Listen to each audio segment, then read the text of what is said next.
All right, so Wes Goodwin, Nate Dreiling, listen, they did not hesitate since they got to Oklahoma to start making more offers at the linebacker position and really try to help Oklahoma not only bolster the 26 class, but reload at the linebacker position in a year where I think a lot of us have talked about Oklahoma taking 3 linebackers.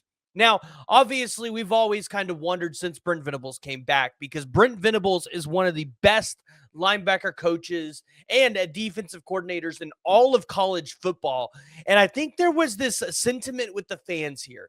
When Brent Venables came back, is when are we going to start landing the top linebackers? And if you remember, back in the 23 cycle, you get a Sammy Omosigo, you get a Lewis Carter. Those were 2 prized gems at the linebacker position.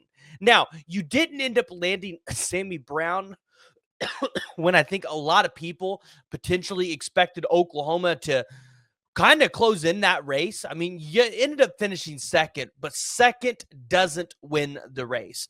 And so Oklahoma fans have really just kind of been waiting.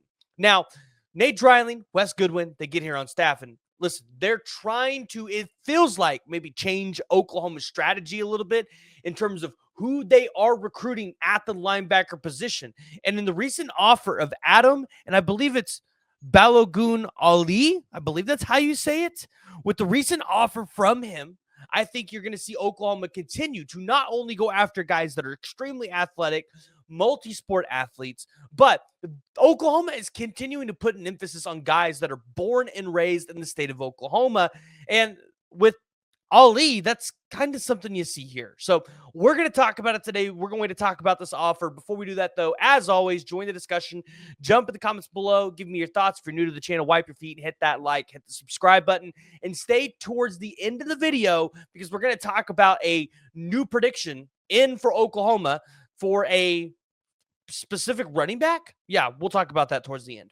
But Adam Balogoun-Ali, and I believe I've said that right. If I did not, somebody please correct me. A 6'2", 205-pound linebacker currently at Cardinal Newman High School out of West Palm Beach, Florida. But here's the deal. He is from the state of Oklahoma. He is an OK Preps product, currently ranked as the number 220th player nationally. This is going to be another big-time offer and another big-time recruitment for Oklahoma, and one that you're just kind of continuing to see. I mean, this guy's got 35 total offers from the schools like Auburn, Florida. You've got Miami. You've got Michigan. You've got South Carolina, Penn State, A&M, Tennessee, right? These are all schools that you look for when you look for a linebacker offer. So pretty important for Oklahoma there. But also, when you look at Adam Balogoun-Ali's profile and you look at him being another multi-sport athlete, I think, again, this really follows the trend of Oklahoma wanting to continue to recruit guys that play multi-sports. But Andrew Ivins, director of scouting over at 247, had a little write-up on Adam here and said he's an off-ball linebacker prospect with favorable testing data and a promising multi-sport profile that still has to put it all together. Enters senior year with no shortage of experience, having gotten varsity snaps since he was a freshman. He explodes through contact and has plenty of success shooting gaps and getting him on the blitz in one of these Sunshine State lower classifications. So kind of looking at Adam a little bit, kind of diving into him, and I have his film pulled up here. So we're going to swap my tabs here so that I can continue all, but then show you all the film here. So all right, so we got the film pulled up here, and one thing that I really want to point out about Adam here as we watch his film and as we continue to talk about him as a prospect, but one of the things you're going to notice is very spatial aware, kind of aware with what's going on the field. You feel like he's got a high IQ there, but he feels like he's got a really quick first step, and he is really able to kind of read what the offense is throwing out there, which allows him to be able to have these great blitzing packages. And one of the things that you really also notice about him as well, like what you're seeing right here in the film, he could be a guy that can drop back into pass coverage, and you see his ability to catch the ball and play in those type of scenarios as well, which I think is extremely important. Again, we talk about these multi-sport athletes, and when you look at what other sports Adam plays, track and field, basketball, right? He's able to bring some of those other qualities from those sports and utilize them here on the football field. So I look at Adam as a guy that can play at multiple levels at that linebacker position and kind of just be a guy that, listen, you want to get him on campus and figure out how to use him later. But just get him on campus and be able to plug this guy into your defense and figure out exactly where he fits best with some of the other personnel that you have currently at your school. Now, kind of looking at where he's been to Miami 3 times, been to Florida State. So obviously following the in-state schools around. Just recently on March 4th out at Missouri. Looks like he has an upcoming unofficial visit scheduled with Auburn. He's been to Kentucky, been to UCF. So he's seen a couple schools. So now it's just time for Oklahoma to get him back on campus.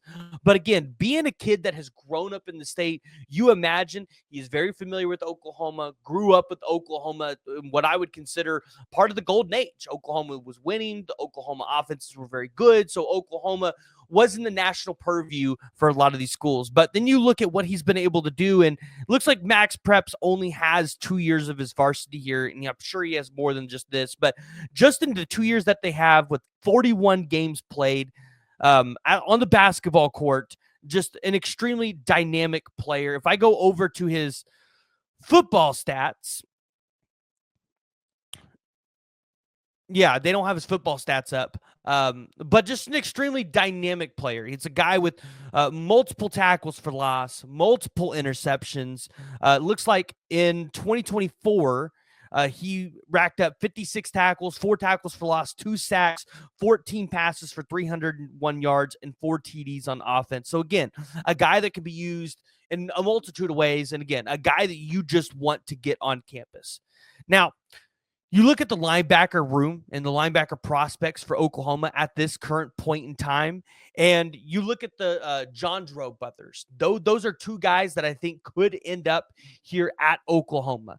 Obviously, I don't know if at this point in time if Oklahoma is going to land a guy like Ja'Cory Smith. That's a guy that we've talked about for a while, especially since Omarion Robinson committed.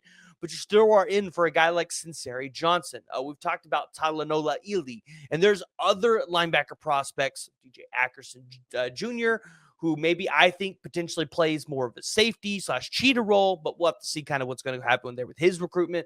There's still a lot of guys that Oklahoma is going to be pursuing, still going after, and you're just going to add Adam to this list. So I want to hear what you guys think about Adam. And then last but not least, Oklahoma just recently had a slew of predictions in favor of a 4-star running back to land at Oklahoma for Jonathan Hatton, was recently committed to Oklahoma up until December of 2024, and now he has a recommitment date set of March 22nd. So if you're an Oklahoma fan, you're going to want to keep your eyes peeled because this could be good news for Oklahoma coming down the stretch. Guys, if you're new to the channel and you guys have not already, make sure you guys hit that like and you hit that subscribe button.